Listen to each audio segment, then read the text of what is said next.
Hello, people. Welcome to another exciting episode of No Filter with Queen Mary. Oh my God, I can't believe it's already like the sixth episode. You know, at first when I started it, I didn't know I was going to go this far. But here we are. And today I have an amazing guest. And I'm so excited to have, I know I say this in almost all my episodes, right? But when I say it, I mean it with my heart.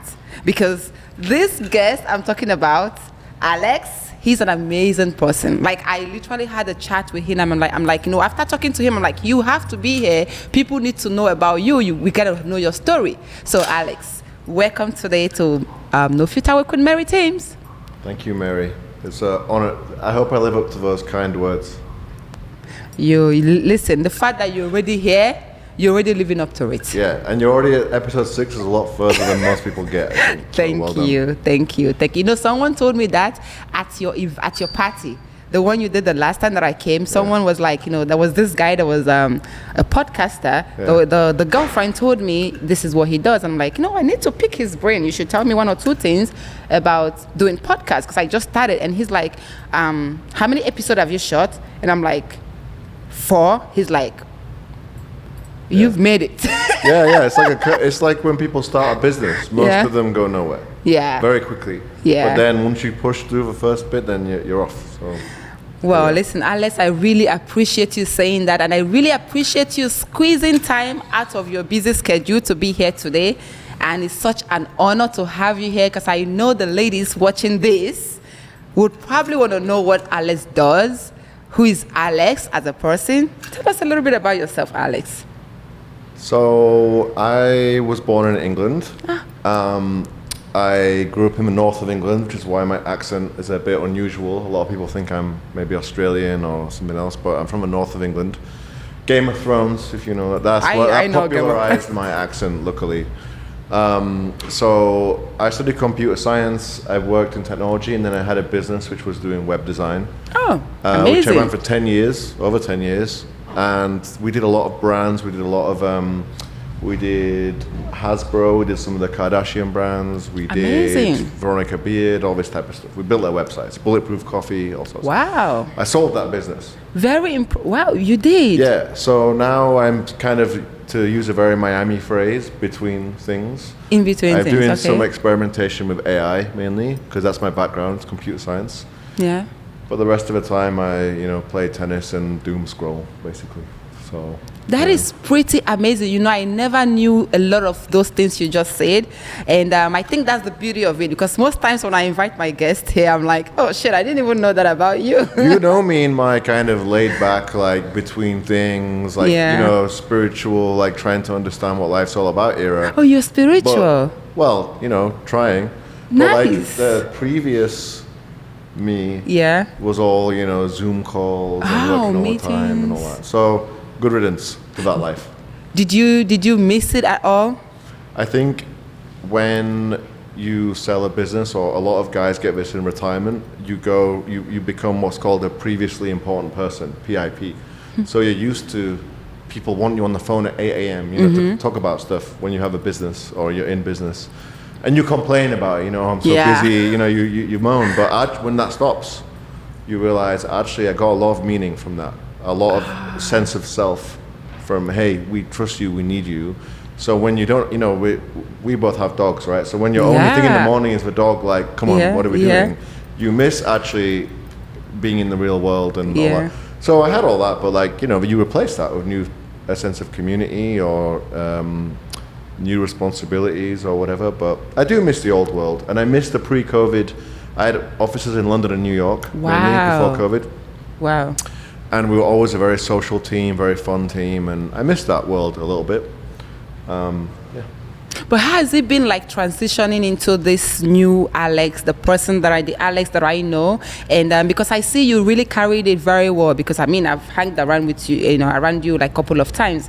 And I'm really like very impressed. We have common friends and they always say great things about you. And I know a lot of times it could be hard for someone that, had that company and their transition. A lot of them really don't know how to go towards it or how to put themselves together. So what do you think you made you get out of it, and you're like in this zone, in this Yeah. phase of your life? I think it's quite common that when you have a milestone like selling a business, or even I ran a marathon this year and I had a similar mini thing of you're building up to this thing that you think is gonna validate you or like take a chip off your shoulder. You know, everyone's got something that's driving them, that happened to them, that's there. If I just do this, everyone's gonna see. And then when it happens, you don't suddenly feel good enough. You know, you don't feel like, oh wow, I'm great. You know, you actually feel an empty feeling. Yeah. And so I had that in 2022. I had that. There was like a few things that happened that year that were not great, and I kind of felt like, wait, I worked over 10 years for this, and I'm not enjoying it. And then you have to navigate. Okay, What's important? what's important? What Yeah. actually makes me happy? Yeah. Also, we're lucky enough to live in Miami, which I always think of it like a laboratory. Like if you know, it's beautiful weather most days. We live under the palm trees in a very nice ambience. So if you have a problem, it's you know, basically. It's quite helpful. That's true. Yeah. No, that's true. It's helpful. I literally said that if you are in Miami and you're depressed, you are part of the problem. I don't know. This is probably Yeah. wrong for some people. Well, I found that helpful. Like, I found yeah. it helpful to say, okay, why is this bothering me still? You know, Yeah. why did this mistake I make or this idea about myself, why is it still there? Mm-hmm. And then I mean, of course, I'm always a work in progress, as everybody is, but Which I think is- I did a yeah. lot of work with that. So now I Good. feel generally, I wouldn't say, you know, completely at peace, but like way more at peace than I was That years ago. is you know? beautiful. That is beautiful. And it's actually amazing that, you know, you recognize that and you recognize where you are, right? I think it's pretty important because a lot of people are lost. They don't even know where they were or where they're coming from or the stage they are in life. So this is really important, very, very important, and it's beautiful that you know that. You know, I do know, because part of the topic today is divorce. And I know you're laughing. And knowing you, I do know that you had a history, you were married, and I would like to know a little bit about that. What do you think contributed to you being divorced? Would you mind to share a little bit of that? Yeah. So first of all, I think, you know, being divorced is very chic. That's the first thing I want to say. It's very cheap. It's I've never heard underrated. that before, but I'm gonna put that Oh, into it's very chic consideration. being divorced. You know, you can hold down a long relationship, especially Cheap, wait, especially did you as a guy. say cheap or chick? Chic, Chick, yeah, okay. That's not okay, cheap. yeah. Certainly not cheap. I know, I'm like, No, being divorced is chic. okay. I mean, especially as a guy, like, you know, I have fresh flowers in the house now and nice hand soap, and you know, I lived with a woman for over 10 years. I know, you know, you grow up Yeah. as a guy. Yeah. So that's the first thing I want to say, and I think, wow, yeah, I mean, there's a lot to talk about, but you spend a huge amount of your life with someone, and it's almost like that era. You know, it's like that was an old you, that was an old them. You move into this new phase. It's like trapped in a chapter, and then you have to do all this decompression afterwards of what did I do. You know, everyone gets their own story afterwards, in even a small breakup. Yeah. And of course, you normally make yourself the hero. You know, at least, you know, as humans, Yeah. we generally don't say, Yeah. hey, I was to blame for this and that. So you have to do a huge amount of self-reflection. Yep. And I think Which a lot of people don't. Sad. Yeah, true. I felt like I wanted to understand more what I did to contribute to it, you know, which was probably a lot. And I think naturally afterwards you start to, like protect yourself by saying, well, you know, she or he, they never did this, never did that. And I tried so hard to not do that and try and hold two thoughts at the same time, which is that person is amazing and is still amazing, and I still really feel like this, and I'm so glad they exist, and I want them to be healthy and well, and still will this every day. And also, it wasn't right, and we drifted apart, and whatever, you know, happened, both can be true. Okay. And I do think that people sometimes struggle with that a little bit, because we have to defend our own sense of self or whatever. So we say, oh, you know, this person was terrible. It was never right, you know. Which you can't say, once you've been with someone a certain amount of time, a long time, you can't say, oh yeah, it was all terrible. No, and I don't feel like that. I feel like there was many great moments, and in my case, one thing that we always did really well was, I call it like our adventure era. When we moved from London to New York. Oh, you guys moved from London to New York to Miami, to the States together. Yeah, and we always traveled a lot. We always would like be very good at. Like we came to Miami for 4 days, signed a lease on the 4th day. Like, oh my God, we could live here. We signed a lease. So you guys met in London? Yeah. Damn. So we met a long time ago. And, so how many years, if you don't mind me asking, I'm just, That was 2010. That's when you guys met? Pre-dating apps. It was when you used to have to go in the party and see someone and... Wow. We actually met in a French class. And I said to... So I said to her, I don't want to like be, I'm trying to be very positive, and I am very positive, and I just don't want to be like saying, identifying anyone. It's okay. This is like no filter with Mary, meaning like you gotta let yourself go and just because people watching you right now, they want to be able to see your version of a story of someone, a guy that is young and handsome like you, going through divorce, what it really feels like. Because a lot of times, I'm a lady, I've gone through divorce before. I was married for 7 years. A lot of people don't know that, but yes, I was.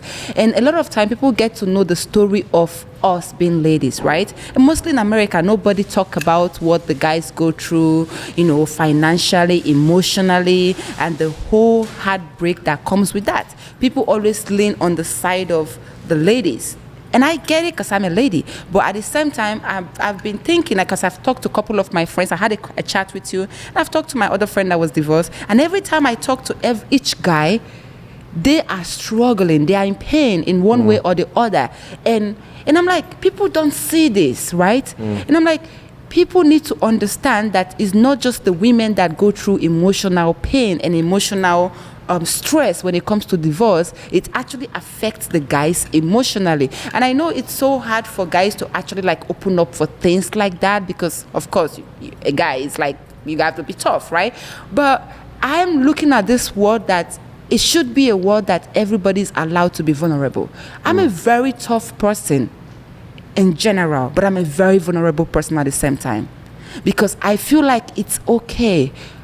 That's my thoughts, right? And that's why I'm like, you know what? I'm going to bring someone that I've gone through this to actually give us a little bit part of his story and the pain and the struggle he went through during divorce. And that's part of the reason because after talking to you, I know I'm like, you're going to be the great person to actually like, because listen, some people don't think that hot guys, he's hot. Am I wrong? Some people don't think that hot guys go through pain or go through stuff like that. They always see like, there's this notion that when a guy is cute, that the guy is like a playboy and the problem, right?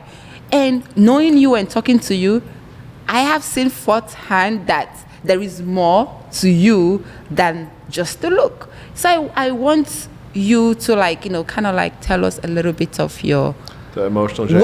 What you're willing to share. So I agree with you that women, even if I go on Instagram and on the reels, because I see what seems to be aimed at women, what seems to be aimed at guys, and the women's is very supportive to each other. Yeah. And very about sharing emotions. Of course, the guys, the stuff aimed at guys is, car wrecks and boobs and, there's not many reels that's like, hey, here's how to help. Guys are like, bro, what's up? It's like, it's fine. No. Yeah, so, and you're right, there's a general idea that, I guess, well, we bury those emotions, basically, and they normally come out in bad ways eventually if you don't deal with that. But my journey following the separation was, and maybe this is quite common for both men and women, but the first bit is confusion, right? You've lost completely this stable person. Like, we were so comfortable together and so, like, literally family. Your families are combined and all this. So you enter this confused stage, and that's like the, live, laugh, love. What's that movie? Julia Roberts. Eat, Pray, Love. Eat, Pray, Love. I think I said that movie. I think It's I like have. she goes It- traveling and finds Yeah. herself, and as Yeah. experiences decadence and spirituality, and it's like her, fine. So I think you have this unmoored period, and it's the same as selling the business. Like you have this bit of utter confusion, Yeah. which you should make the most of, right? Yeah. That you're not anchored, and that's fine. So then, and my friend Robin said this to me. She said, okay, you've had your breakup now. You've had 3 or 4 months. You're going crazy and traveling and drinking all the time and all the rest of it. So there's 2 ways you can go. You can keep doing that, or you can now get your act together, get in shape, figure out what you're going to do next with work. I guess become a better person. A better person. And then once she said that, it was perfect timing. I realized, okay, wait. I've done all this, like, Yeah. I was in Paris and Rome, and having This was awesome during the time. breakup. It was like after the breakup, but like the immediate kind of shockwave. The immediate.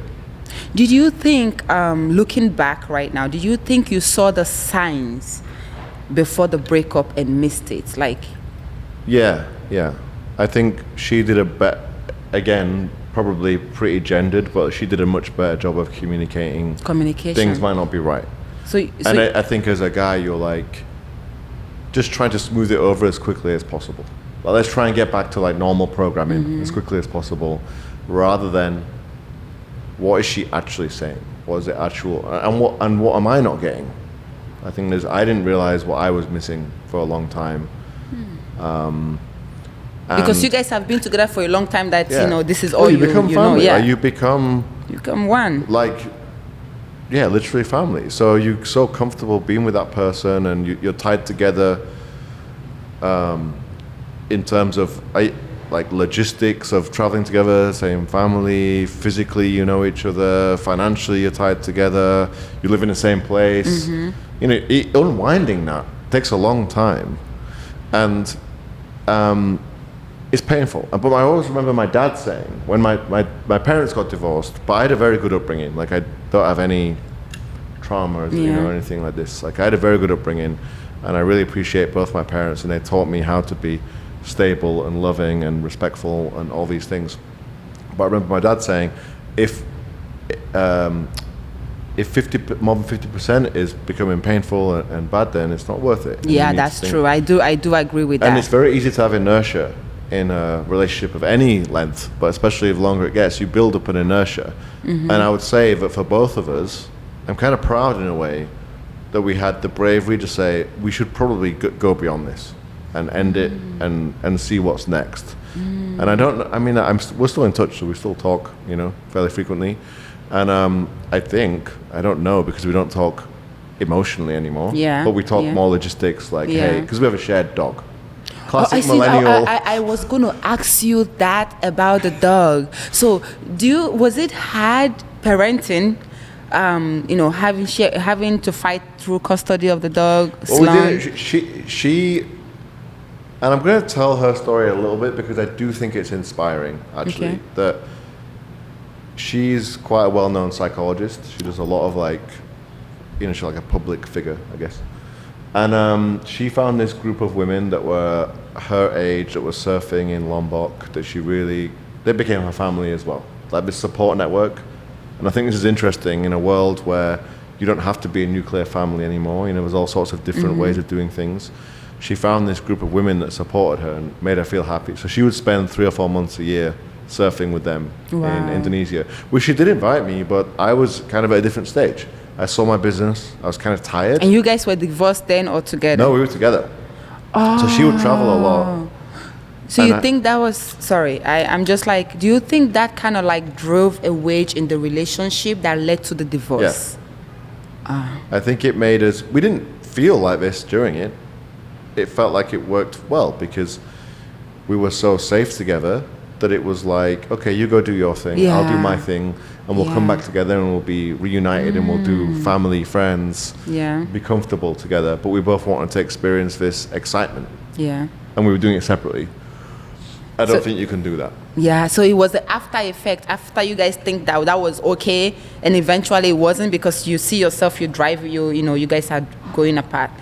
That kind of makes sense. I think a lot of relationship, that's what happened too. Because imagine when you guys first met, you guys were probably very like inseparable. When we first met, it was like we were, I think, about 26, 27. And I remember she was like a real woman. Like when I first met her, I had never met this sophisticated woman like this feeling.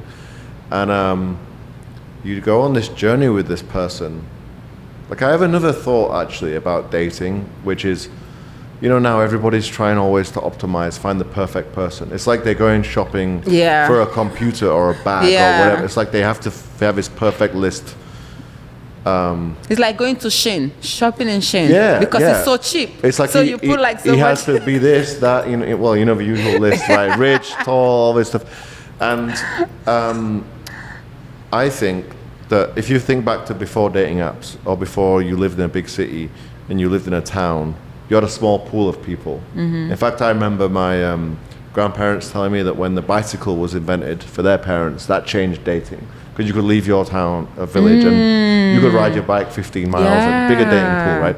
But still, now we're in this global, huge dating pool where there's always someone, the catalog, there's always someone new. There's always, mostly in Miami too. I mean, we live in a very bad place for this, I'll say. But the thing that's lost is a lot of a relationship or a lot of a connection is what you build together. It's a journey and the story that you make. And you could really meet, maybe not anyone, but you could find a good enough person and build a very loving relationship. And I think for both of us, like we had our relationships before dating apps. I don't know about you, but so I didn't have to deal with this whole world of like the infinite the dating catalog. app. Well, I mean, I did meet my ex-husband in a dating app. You did? Yeah, I did. Oh, okay, so you lived it. I did. But I never did that stuff until recently. So I think the thing that's missing now is, no, you dive in together and you don't know. And you don't keep scrolling the catalog. And you make a journey together and you build a huge amount of meaning doing that. And now it's people, they don't want to stick. They want to always twist and see what's next, what the next card is, Yeah, I think you're right about the people keep wanting to see what next. Mostly the guys here.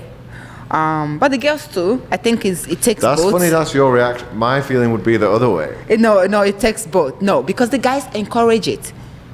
Here, mostly in Miami. Like, I had this conversation before. Like, I've had people just talk to me. They're like, oh, how about a birthday? That's the first conversation you have on a dating app with me. And someone like me, I don't play that. When you ask me that, I'm like, oh, does that always work for you? I ask that. No, because I can be in a boat every time, right? But I want to actually know you. I don't want to be, but they're putting that out just like a bait. It's like a hook. It's like a bait. Yeah. And a lot of girls that are not, seen a lot of things in life, they are very like, oh, it's Miami, it's a boat. Oh my God, I want to be in a boat. I don't. Yeah. Because I can be in a boat anytime. So people really use that. And those kind of things do get some girls. So it's like, I think, to be fair, I think it's both people.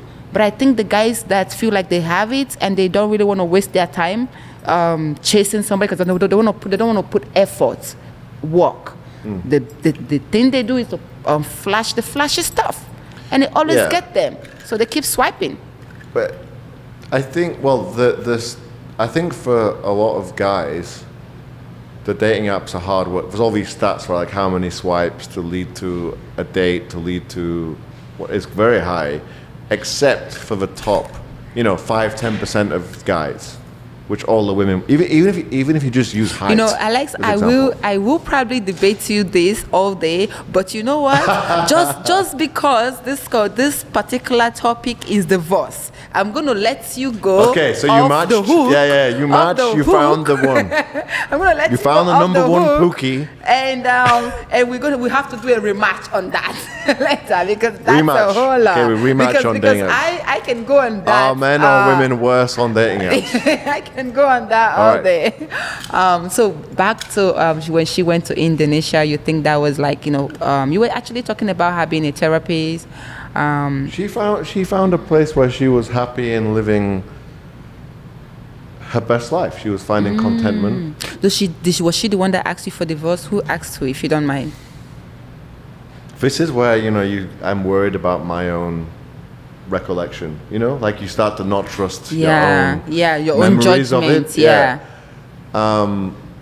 she was traveling and then she came back, and I think we'd just been living this different life, and we reintegrated. Every time we would get back together, which we did a lot, like we would often travel separately.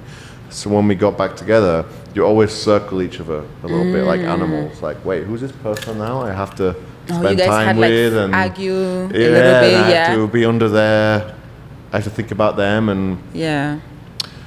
so that was always a bit spicy, but also exciting, because it's like you haven't been sleeping in the same bed, you haven't been watching Netflix together, you're kind of dating again in a way. Yeah, it's like you guys are getting to know Which each can other. work. I think when we did it when we were younger, it was quite good, because we would meet back up and it was like, okay, who's this person now? And you match again, Yeah. kind of. But this time things were different for whatever reason. Maybe there were certain things going on in both our lives, or getting older, or I don't know. But there was something that this time was like, this is not working, the arguments. So who asked, she or you? I think, if I'm honest, I created the situation by not, just as a huge caveat here, we're both English when it comes to communication. English do not communicate well. Okay. I will never date an English woman again. Okay. The level of communication in England is appalling. The way we communicate. I can really understand that. And it's the same, even though we were married all these years, we still wouldn't quite convey, and she was better than me, and I think I felt certain things were missing in a relationship, and I took that out by being spiteful, I think, sometimes in conversation. We would have big arguments about the dumbest stuff, which, it's never about the thing, right? Never. Yeah, it's like it's always something It's always behind something it. Yeah. else, Yeah, if you're taking too long to get ready, or you want to do something I don't want to do, it's not that. Yeah. It's like I feel Yes. like not seen, or I feel, and Yes. I just was ill-equipped to communicate like that. So I was pushing her away, and I think eventually she said, I don't want this. So, So she asked for divorce, but you feel as well, though... it was very romantic we played paddle. You know the game paddle? Yeah, I know, pardon. So like we had a court booked that no one else, our friends couldn't come, so we went to play anyway, and we're hitting. Tennis or paddle is very it's very chemistry based. Yeah. And I always get angry when I play rackets, but I do need more therapy, and I'm not fixed. So we playing this game, and then I was just getting really kind of angry playing it, and we came to the net, and I don't remember which one of us said it, but it was like, this is not working. And it was like a sudden weird release. Wow. And then we drove home. That was silent. There's always a silence. Kind of silent, like but that. then we went for a walk, and it was the best conversation we had in years, because it was completely released. And it was like, it was like we said all this stuff that was very deep. And like, I care so much for her and her family, and it was just this, we became friends again. That's what it was. We became like the closest friends after being romantically tied. And I wish we could have kept that. But then I think what happens afterwards is you go, and that's when you start making your own version of events. Yeah. She never did this, or he never did that. And some of it's true. Yeah. But you defend yourself by saying, I did the right thing, and they were never right, which is not true, I don't think. But you have to defend your own emotions, your own ego. Yeah. But that immediate release was kind of positive, actually. I don't know if everyone would have this reaction. I mean, our divorce, I think, is fairly amicable. Like I hope, still get on some degree. We're not really close, but like we message about the important things. Yeah. Do you think that that like, let's say, do you think like someone watching this right now, would you say like, having like sometimes having like a couple dinner would help, or talking more about issues when you feel it immediately would help to save divorce? To save, if you want to save it. To save the marriage and not get into divorce. Yeah, we should talk more about that. So we tried a lot of things. I'm not a huge fan of couples therapy. Like, we tried that. Okay. I've never really known it to work. I don't know if you... I mean, you know? I don't know. I think different people are different, and different people work for different people. But what I do feel like I do know, don't get me wrong, I feel like all the therapists I know are crazy, and I think they need therapy themselves. So that's my own personal, because I've known like personally like few therapists, and they are like my friends, and I'm like, you need therapy. Yeah, I mean, I always think... But I don't know about if the couple therapy works or not. I think I if have you no get idea. to that, I mean, maybe, again, I'm just coloring my own experience. Yeah. So, but from my anecdotal evidence, if you're at that point, I don't know if there's too much to recover. Where do you think is that point? Is it like the point you start yelling? I mean, because people We have were just not different. close. Like we were okay. You become like a corporation almost. You know, you act together. Strangers you- like roommates. Yeah, kind of. Yeah. You know, you have the I laundry, mean, you your cannot have like finances. cool roommates that have understanding. Imagine if you're a roommate like that, you have like general understanding. I mean, that could work. There are people, you know, in America, there are a lot of people that are still with their spouse. They're like roommates. They don't love each other, but they cohabitate and live because either the guy is scared to lose his money and somebody is scared they don't want to go. They're just like, you know, that we're going to make it work. And they live together peacefully. Well, we should talk about that. We should. Okay, so first of all, I think America is a very strange place when it comes to gender dynamics. It's very extreme. You know, here people, a business dinner between a man and woman is kind of taboo in this country. Is the feeling I get. Have you noticed that in Oh England? yeah, it kind of is because when Yeah. I go out, like for instance, when I go out with my brother is white. I don't know if you know that. People always look at us. They think that we're together. They're looking at me like, I'm like, mind your business. You don't even know. Yeah, Like when this you could see be- a guy and a girl out there, it's always, you shouldn't always be that. But here it is because it's quite a Christian, now quite authoritarian state, and in that case, gender roles always become stronger, more, and so here it's very socially conservative. That's the term I'm looking for, and I do think marriage is here a bit more sacred than it is. You know, in England, it's like a thing you do. It's like a rite of passage, you know. I There's think not no, too much. I don't know. I mean, I do see where you're coming from. I don't want to disagree with you, but I'm going to disagree with you in a little bit. I think that the marriage here is kind of sacred, but not really sacred. I think it's like a whole, what's it called, facade. Yeah, It's yeah. like a whole facade. Like it's It's not a really milestone. working, and it's I- like you outside you're selling I bullshit. agree, but I think the culture here is very homogenous and very, like, for example, everyone here, they've got the same rite of passage where they go to college. They have the prom. It's a prom before the prom, college. I didn't know Then the school, yeah, I a don't woman is know. allowed to be sexy for a little bit and go to Victoria's Secret, and then she has to be married off, and then she becomes, you know, like a housewife. Like, they have this housewife, whole something. trajectory here that I think is. It's changed though. It's changing right now. I'm not saying I agree with it, but certainly compared to England, the men and women are kind of similar in how they act, their Yeah, hobbies. okay.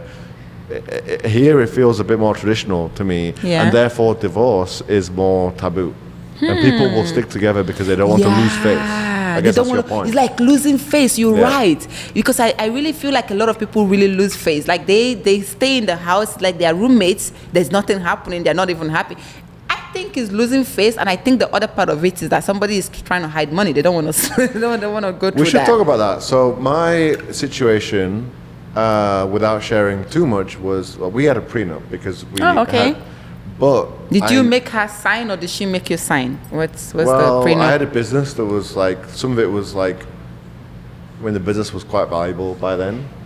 And also we kind of got married because we were living in the US, and it's quite, going back to the policies in the US, Yeah. it's quite hard to live here as a boyfriend and girlfriend because of health insurance, they're not covered, visa is harder, yeah. tax, you know, if you get married here, tax brackets are double. Yeah. I mean, love marriage Wow. here.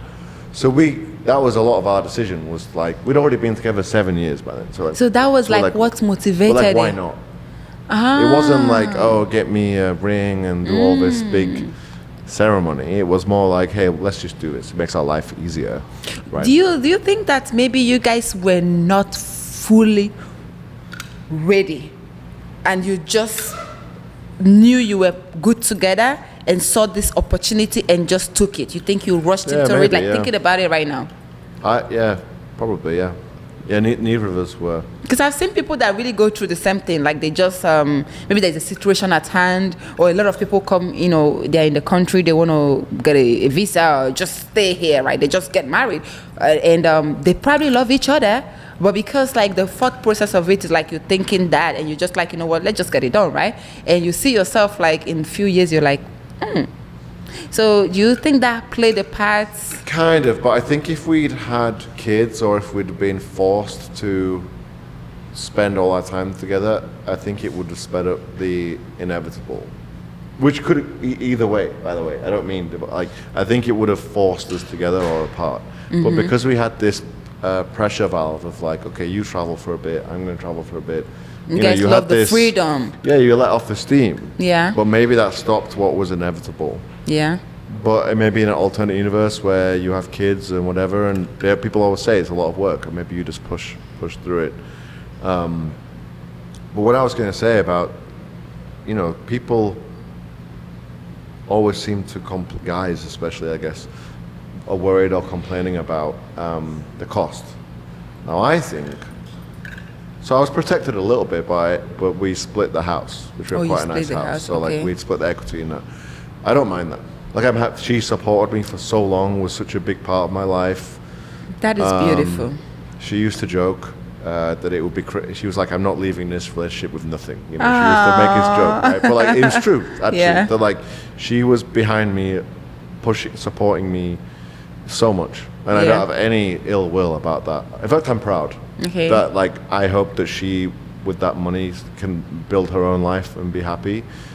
And I think a lot of guys feel bitter about that. I don't. I feel she gave her life to me for all those years. Yeah. I don't feel like I don't feel slighted or taken advantage of. I feel proud that we built that life together, and that, okay, it didn't work, but I don't regret it. So you think what she got was well deserved? Yeah.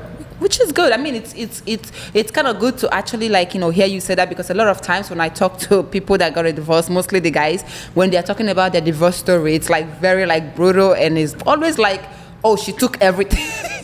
It's always like she took everything. We didn't have a good kind of lawyer, stuff. number one. but also like. And that's why you had a prenup. Yeah. Like that kind of saved you a Well, little I mean bit. that's sensible, right? But Yeah. but also beyond that.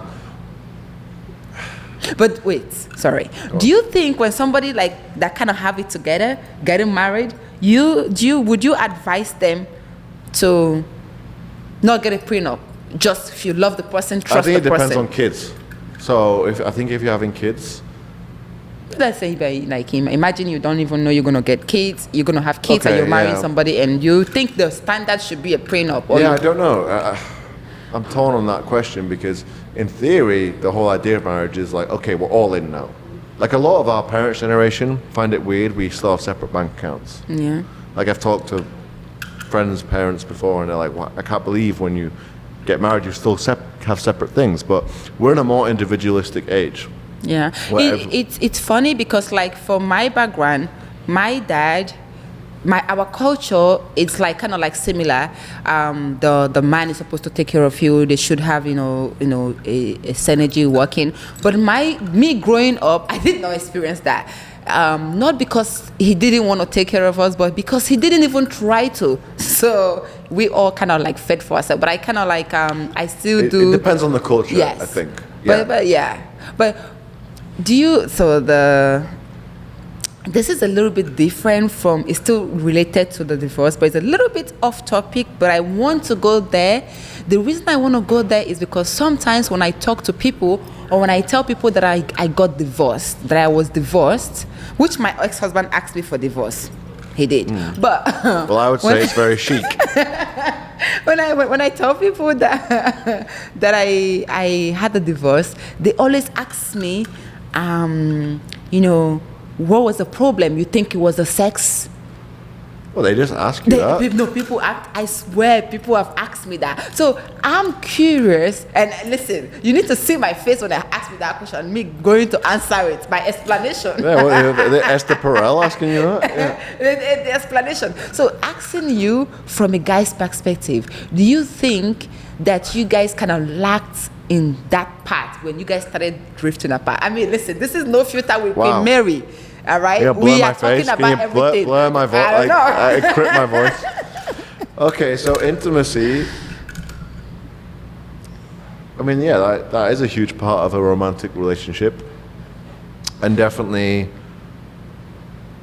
And I think I was to blame for this. Actually, I'm going to go on record, but like, needs work. It needs you both to make time for it, and to keep certain things fresh or sacred or whatever, which is hard, right? When you live with someone and you know you're doing the laundry and you're arguing about the dishwasher and whatever, like, it's very difficult. And I don't know the answer to how to avoid it, but I do think that is a huge part of not divorce necessarily, but like why couples don't work, you know. And I think when people have kids, it, you know, because from what I know as an adult of my age, that you're not having a ton of sex after that anyway with children, right? Let's be honest. Well, how can they fix that? They need to after that. No, they will, but that's expected. So those couples push through, and for the children, I mean, I think that works.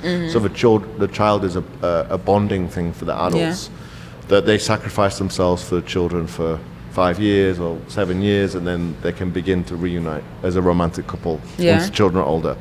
When you don't have kids and you've been together a few years, you need to really work on that stuff and keep it fresh somehow. And I think that's really difficult. So you guys kind of slacked on that because you guys kind of like, you think because of the arguments, the fight, there was like a little bit, or you think that kind of led to the disconnection? Because I really feel like, you know, I know people don't like to talk about this, but it's real life, right? I don't look conservative, but I'm a very conservative person the way I am as a person, right? But I still feel like things like this are things that need to be talked about, and people need to, like, you know where they're coming short in their relationship. Because there are people, I'm telling you, that are not even trying. Let's say, for instance, you married to somebody, and because you guys have been together for a long time, you get lazy, right? You get back from work, you're tired, you just go to bed, and you're facing the other corner because you're tired. And I get that you're tired. Yeah, you're wearing your big frumpy gown. And girls do that a lot. You know, a lot of girls, when they meet their man, old pants. when they meet their guy, they're wearing G-string, like the tongue. Now they're together, they're wearing the big grandma's pants, and they turn around in the... That's number one tip, keep the lacy, nice underwear.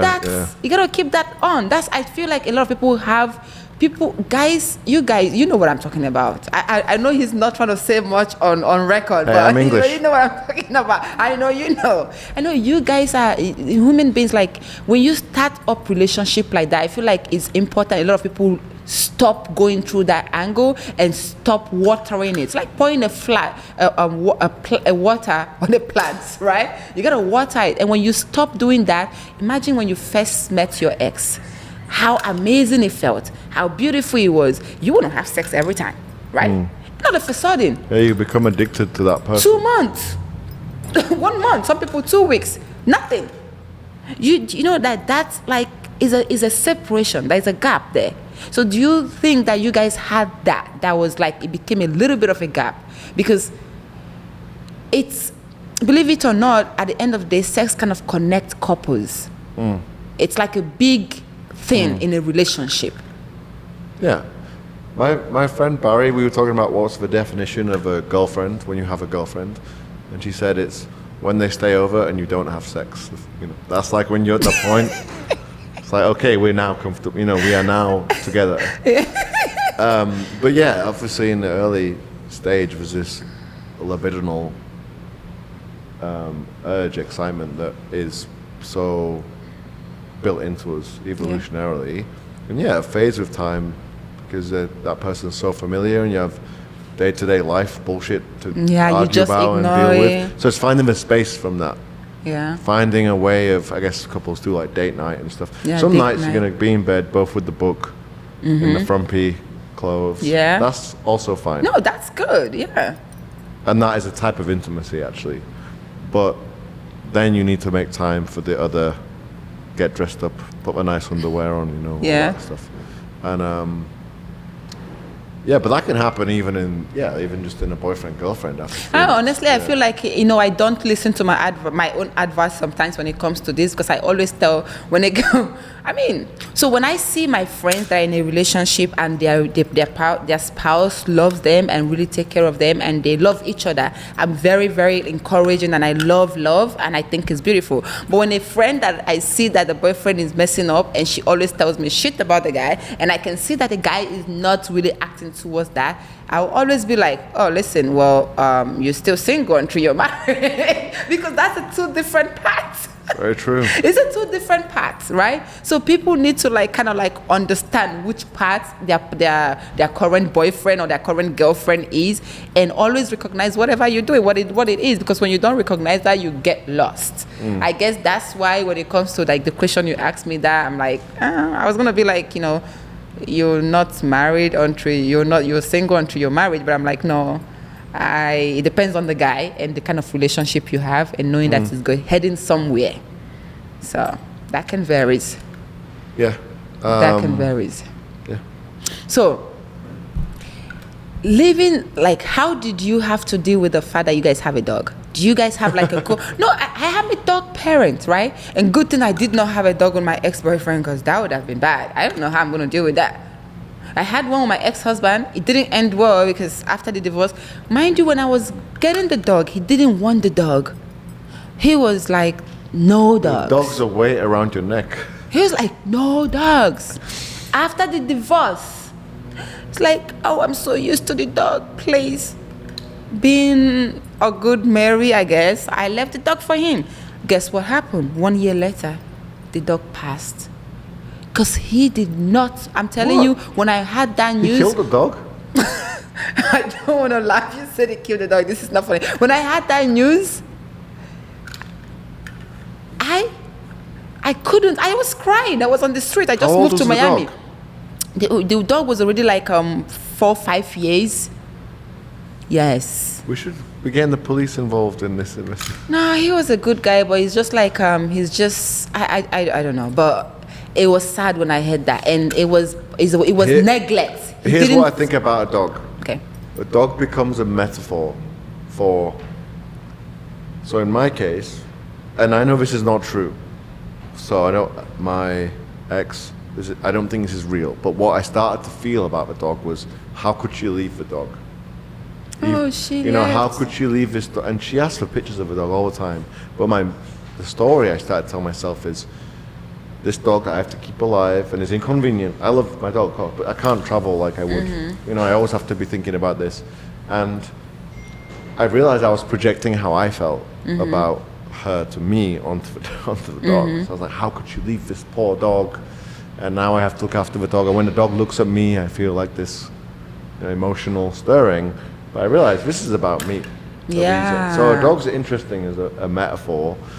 But we're pretty good with the dog, I think, in general. Do you guys do co-parenting, or she just... Well, kind of, but she lives in a country where we can't take the dog, so normally Christmas or summer, she spends some time with the dog. Honestly, I've met your dog. I think I've met your dog. Your dog is a very beautiful dog, and I think that you're lucky. You're lucky to have her. I know that's kind of selfish of me to say. I think you're lucky to have her, because I wish I had Speed. Her name was Speed, but I messed up leaving her for him, and anytime I think about her, it's still painful. Even though I have another dog now, but it's still like that part. There is no other dog that can feel that. So I know the pain of that. So I'm like, at least you have your dog. Also, a single guy with a doodle is a red flag. No guy should be walking. Well, this dog is, of course, like very popular. I love your dog, though. I love my dog. It doesn't look like but if a guy went and bought a dog like that, I would be judging the guy. It's like, okay, I why? see. Because he's doing it for women to attention. No, but your doodle doesn't look like the other doodle. No, I inherited this dog from a marriage, so I'm very proud of my dog. And it's like, hey, I don't go around choosing the cutest, fluffiest lady dog I can find. This is from a fairly stable, healthy relationship, by the way, which I'm capable of doing. Yeah. Did you? Sorry, continue. No. I'm just gonna say, like, my dog. Don't trust a single guy with a doodle. Unless it comes from a divorce. Let's listen to that advice. Did you have moments you cried during the divorce, like emotional moments? Did you have to go to therapy? You said you didn't do therapy, but the cry. No, I do therapy for myself. Oh, okay. Yeah. But I think what I tend to do, and I do think this is common for guys, is I don't feel a lot of my emotions. I don't go around thinking like, oh, I'm sad, or this thing bothered me. And what I need sometimes is a movie where the same thing happens in the movie. So I've had this before with, like, one of my family relationships that wasn't too good. I've had it before. Like there was in my family, I had a cousin that took his own life. Oh, I'm so sorry. Yeah, That is was sad. terrible. And then also like divorce, where I don't sit there thinking about the feeling, and then I see it in a film or someone tells Wow. me, and then it comes out when I'm watching the film where it happens to somebody else. But I think guys are like that, like they keep it. Yeah, it's like kind of buried. Down. Like you guys are. Why is it that you guys are meant to be so strong? Like it's like you are a guy. You have to be we strong. just push it down until it explodes Damn. out one day, or it comes out in rage. It comes Yeah. out in like you get too drunk, or you get mad, or maybe you play a lot of sport. There's some I healthy think outlets. some people do that too. It comes out sometimes in cheating because some guys, when they get really like that and they have it over, they're probably a good guy. They never cheated on their wife, and just because they're mad, they just snap. Yeah. And some of them really take it so far when it comes to abuse because it's like a whole pile of stuff. So, going to your to the conversation, did you there was any cheating involved in the relationship? It's no filter. we had a complicated situation, which is going to open up a whole bag of worms here. But we had some. I can't talk about this.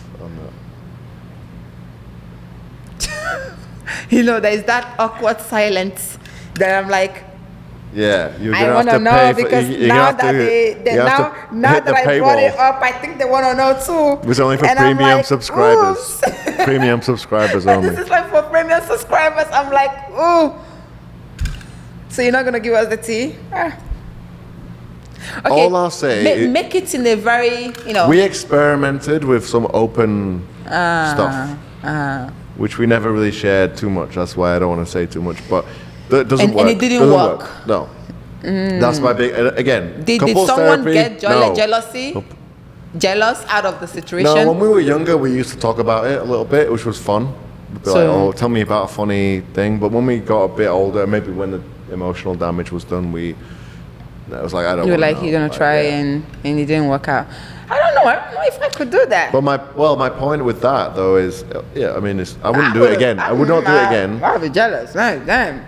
Well, you try to be discreet, but we didn't fix the underlying intimacy. Issue, yeah, okay. That was what happened. So it was another steam vent. So you could not be carrying around this rage or frustration, and instead use this outlet. Same as travel. We were very independent, which when we were younger was great, and like I don't regret it, but I wouldn't do that again. And I think it meant that we didn't fix certain issues. And instead we took the easy way. And then eventually the damage was done. That's why one day it was like, you know what, this is just not working.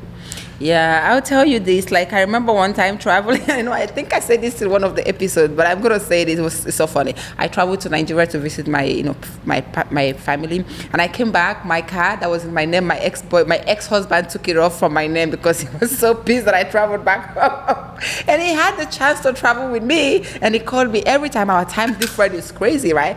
But he was so pissed that because of the distance, right? And he just lost it because in his head he's thinking things that are not even existing, right? And mind you, that's a different story.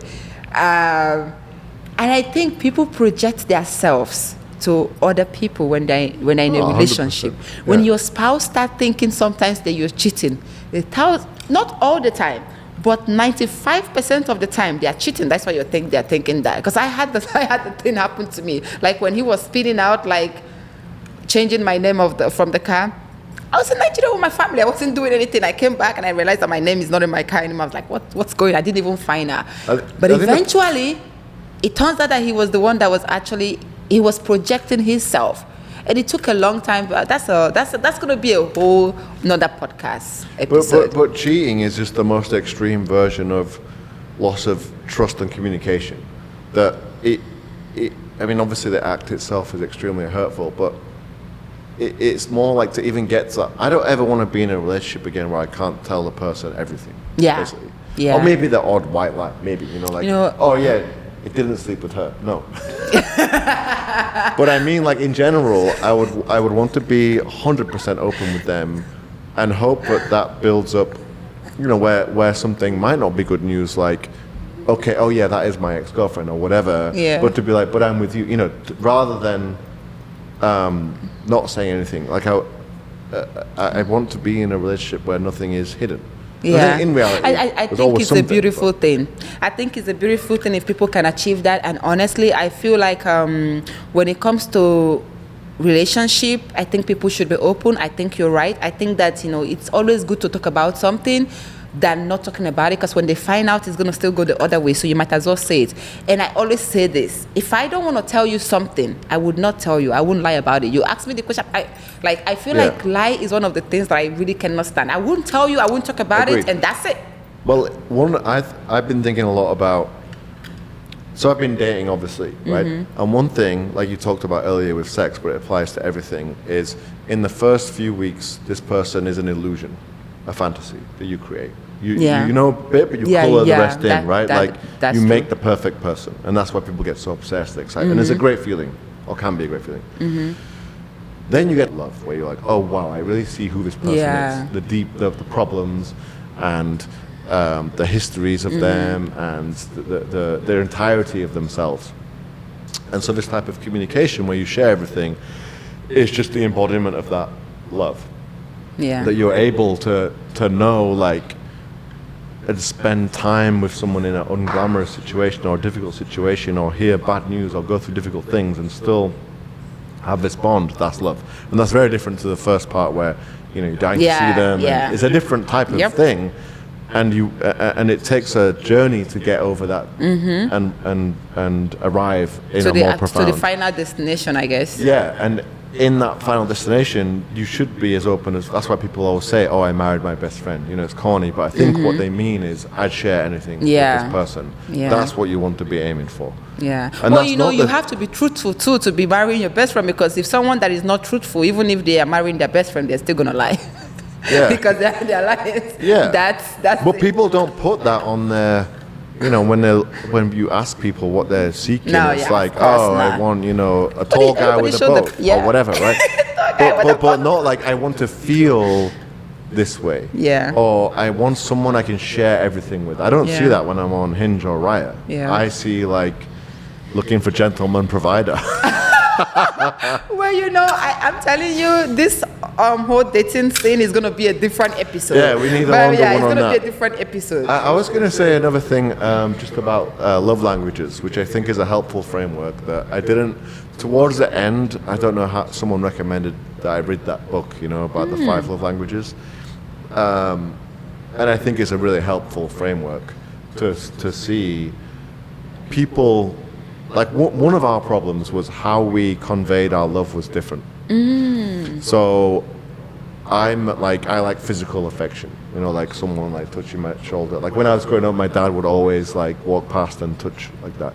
And when I'm with certain friends, they will do that, and I would feel like loved. Yeah. And I think hers was different. I think she wanted, is it words of affirmation? Like, oh, you're doing a great job. I really support you. And I don't think I was great.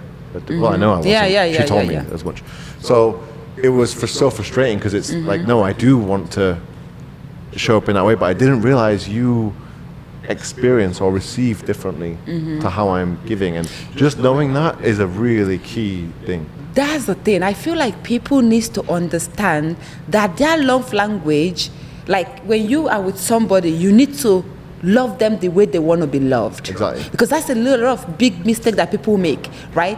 They don't love you the way you want to be loved. They love you the way they want to love you. And that's wrong. And vice versa. Your spouse should be able to know that, okay, Alexis' love language is physical touch. Then work on that. Then you, knowing, okay, this is her physical love language is affirmation, then you work on that. And again, you said you didn't know that, I wish I'd read the book like years so you ago. think the book really helped. What's the name of the book? The 5 love languages. 5 love I think it's languages. called Okay. That, yeah. And but you can just ask ChatGPT, right? You don't need to read the book. Yeah. But the gist of it is like, for example, for me, words of affirmation, so like, you're doing a great job, or I'm so proud of you, they don't really mean, they don't. For most guys, it really They doesn't. don't go in. Like, I hear it, but it kind of goes out the other ear. Some guys it does, but for some guys it really doesn't. Yeah, and then one thing that and gifts, I don't really, it's nice on Yeah. a gift, but I don't think about it too much. Whereas acts of service, so if I get home and somebody just cleaned up the kitchen or did it, I have this feeling of like, wow, like this effect, I feel seen. I believe me, I get it. Like when I was married to my ex, before he gets back, I did laundry, I washed his clothes, I did the whole thing. I thought that was his love language. I think But I he thought didn't that notice. he didn't even. Yeah. Anyway, that's gonna be a different But story. we had this but problem he's a good guy. that we were showing affection in sort of slightly different ways. In different ways, yeah. And I wish I'd understood that stuff earlier, because then I think you can think, oh no, she wants to see this, not that. So okay, I was doing the same as you. I was like, okay, I cleaned the whole house today. Yeah. And she didn't care about that. Yeah. What she wanted to hear was, are you proud of me for this thing I did at work today? And I don't do that to myself. So I wasn't good at doing it to somebody else. And I wish I knew that, and I would have done better at that. But I think everything, happens for a reason. You're who you are today through that experience, and good thing is that you learn from it, which a lot of people don't learn through experiences. And I think that's like the worst thing you can do to yourself. You should always learn through every experience. Like, go back and see what you did wrong, and improve on the things you did wrong, and work on yourself. I would say just one more thing on divorce, which is it takes a lot of courage. Courage. And there's a lot of couples that are still together that probably shouldn't be. Right? And That's true. when I think about That's the roommates. and when I think about the two of us, we went from extreme safety Yeah. to being out in the wide world Yeah. again, dating again, living separately, having to figure out our own lives, start again in so many ways. And I do think it was for the best. Yeah. But it takes a leap to A do leap that, of and some faith, yeah. people are not up to it. Yeah, they're too scared. You know how it They're is, too like scared. living with somebody for so many years. I was with my ex for 7 years, so I know how it is, like moving through that. It's not like the easiest thing, and you know how it is too. I get it, but if you are in a situation that you're not happy and it's not very working, uncomfortable. I don't very believe in uncomfortable. divorce. I'm not in support of divorce, but if you are in that stage and it's not working, that's why sometimes people let's keep struggling and keep making it work. One of them snaps and shoots the other one. It happens a lot in America because the relationship has been gone a long time, but because they keep trying, when it's like broken, and you Yeah, see you it's need to know life that. threatening and you're still there. You need to Yeah. know the time to draw the line. Yeah. I really agree with you on that. But Alex, so now that you're here, I would like you to give somebody an advice. If somebody is watching this right now, a young guy going through this something, going through rough patches with the marriage or going through divorce, or anybody, what would you tell them? What would you tell them? Well, so communication is key, and understanding, what is going on, where are you missing each other, Okay. and hopefully you can heal that. Okay. And if you, the love language, understanding, how do they feel loved? Okay. It's probably going to be different to you. Doesn't matter about gender or whatever. It's just people just. Well, you heard Alice. Listen to your spouse's love language is very important. Listen to that. I really totally agree with you. I think it's one of the most important things in relationship right now. Always listen to your spouse's love language because it's very important. And with that being said, you are watching No Filter with Queen Mary, and please subscribe to us in the YouTube channel and stay tuned for every new episode every Wednesdays. And I love you guys. And also, Alice, before you go, I have another question. So what I'm playing this game that I'm going to tell you something in my language. If you can answer it correctly, I am going to have you here, come back. I see you really want to talk about the dating app stuff. Then we can really visit that. The perils. But you need to get this answered correctly. So in my language, we say, Hawasago. Hawasago. Close. enough? Nah, close. Wait, which tribe is this in It's Nigeria? Igbo. Okay. It's Igbo. You know what? Let me make it simple. Let me just thought I speak. did quite good. You know the pidgin. Yeah, I'm gonna make it simple for you. Oya now. Oyana. Say it again. Oyana. Okay. That was not bad. Not bad. Oya now is like okay now or what's going. It's like a slang. Yeah, that's not my tribe. Normally It's I like speak a different slang. tribe if I'm in Nigeria. It's like. But you know what? You did not bad. So we're gonna have you. What did I say in English? I said, oh yeah, now that's what I'm saying. It's like okay. It's like a slang. It's like it doesn't really mean much. Okay. But the first one I told you to say is like my actual dialect is Igbo, and that means they are separated because we're discussing divorce. Right. Yeah. Very they are good. separated, but I had to give you a pass. Yeah. But thank I you got so like a much C for coming. plus. And can't wait to have you back here. Thank you, Alice. Thank you.